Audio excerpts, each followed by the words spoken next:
Welcome back to Shift. I'm so grateful you're here. Every time we gather in this space, my hope is simple.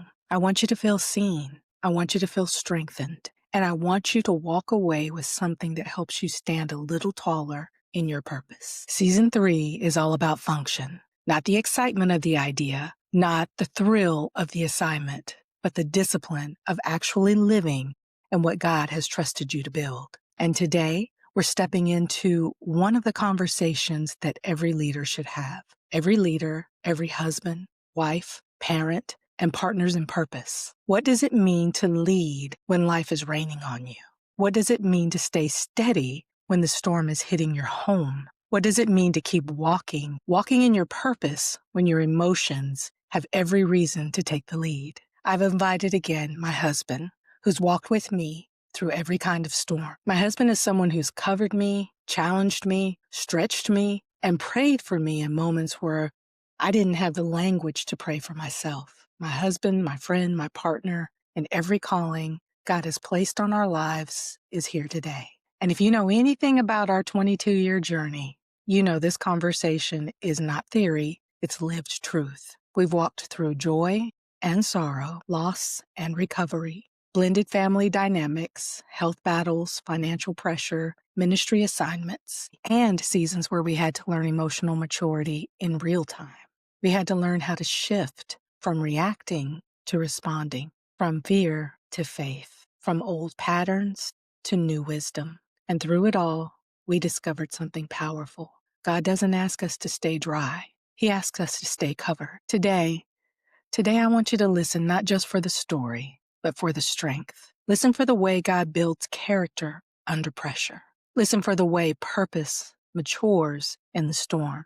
And listen for the way a family can grow when both people decide to lead with faith and not impulse. So settle in, take a breath, and let this conversation remind you that storms don't cancel purpose. Storms reveal it. Now let's step into the interview.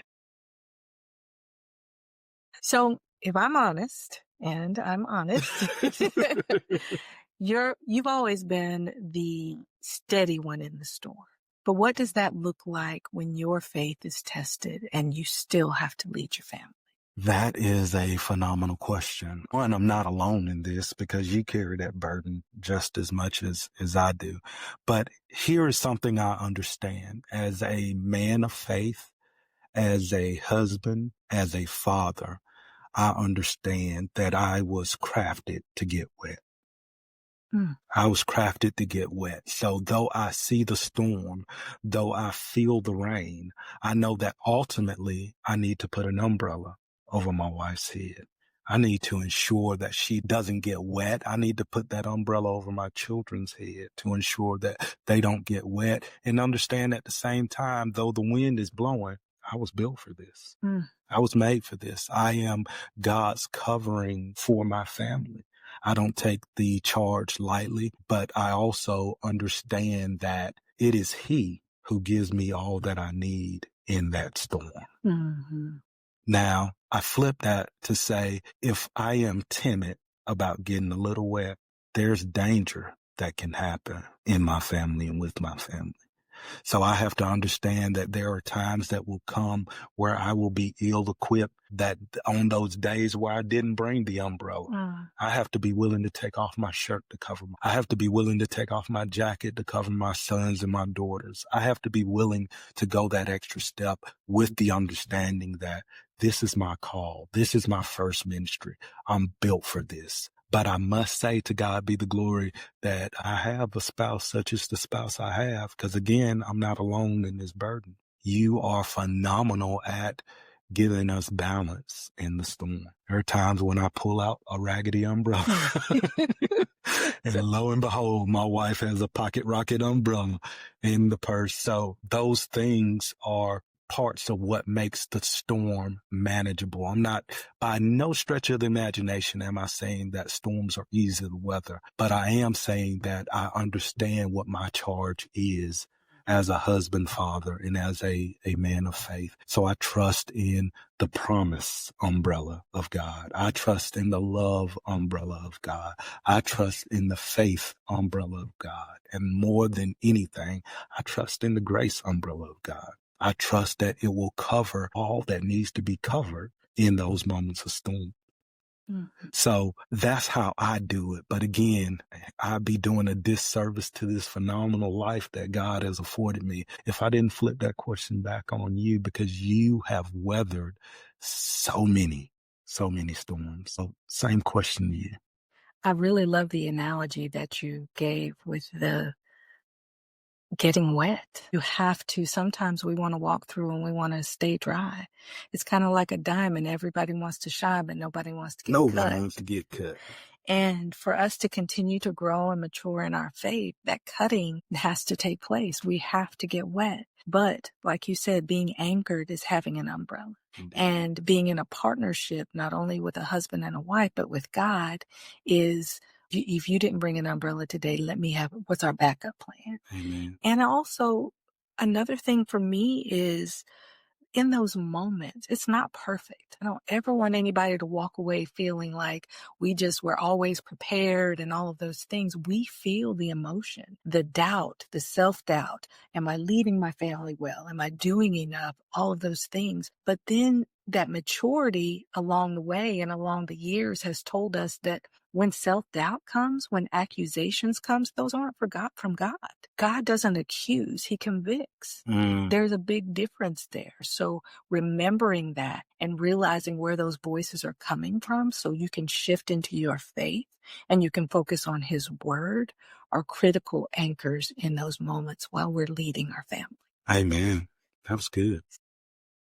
I hope you felt this one, because we certainly did. Every time my husband and I open up about the storms that we've walked through, it reminds us that emotional maturity is not the finish line. It's a journey. It's not perfection. It's process. It's a journey that calls us for honesty. If you've been listening to season 3, you've heard my husband share how he had to confront the younger version of himself, a 13-year-old boy who learned to survive without guidance. Maybe you felt that. Maybe you carry an earlier version of yourself that tries to speak when life gets hard. Maybe there's a younger voice inside you that wants to protect you, but it's not prepared to lead you. You also heard how purpose does not keep you dry. It teaches you how to handle the rains. Emotional maturity invites you to pause, to breathe, to ask God for clarity, to understand the difference between conviction and accusation, between fear and faith, between self-protection and spiritual growth. If anything we shared resonated with you, hear this. You don't have to be perfect to lead your life, to lead your family, to lead in the assignment that God's given you.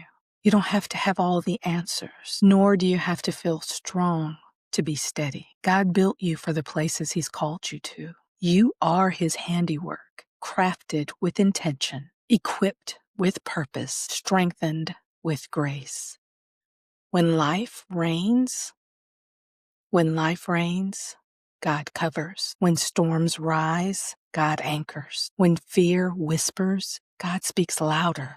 And when you feel the weight of leading your home, leading your life, leading in your assignment too much, God reminds you that he trusted you because he prepared you, and you are not doing it alone. Before you go, take a moment to reflect on your journey. What version of you leads when life gets hard? When is God inviting you to grow? What wisdom is waiting on the other side of your pause? If this conversation encouraged you, share your thoughts with us. Comment on Substack or connect on the website or connect on my website.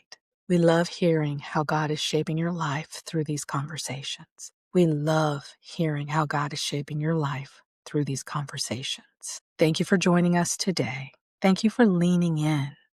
Thank you for choosing growth and choosing purpose and choosing maturity even when it stretches you. Until next time, stay ready, shift higher.